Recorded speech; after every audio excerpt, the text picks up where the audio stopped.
2026 ഹജ്ജ് തീർത്ഥാടനത്തിനായുള്ള മുന്നൊരുക്കങ്ങൾ നേരത്തെ തന്നെ ആരംഭിച്ചതായി കേരള ഹജ്ജ് കമ്മിറ്റി എക്സിക്യൂട്ടീവ് ഓഫീസറും മലപ്പുറം ജില്ലാ കളക്ടറുമായ വി.ആർ. വിനോദ് IAS അറിയിച്ചു.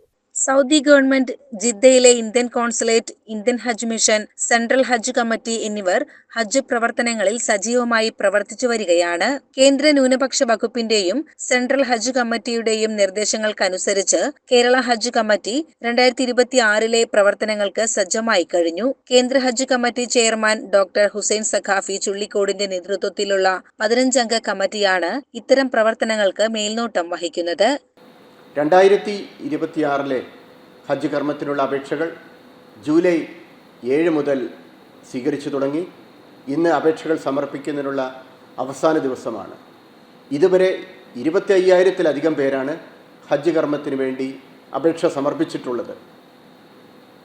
ഇത്തവണത്തെ ഹജ്ജിലെ ഒരു പ്രത്യേകത 20 ദിവസത്തെ ഷോർട്ട് ഹജ്ജ് ഇപ്രാവശ്യം മുതൽ ലഭ്യമാണ്.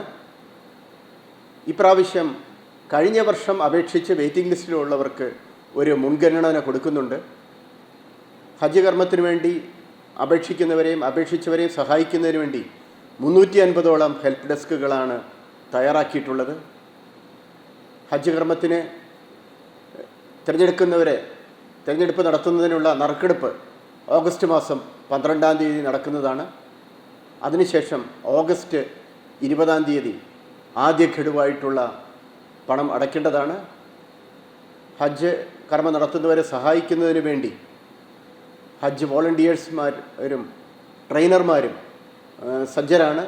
CCN മലപ്പുറം.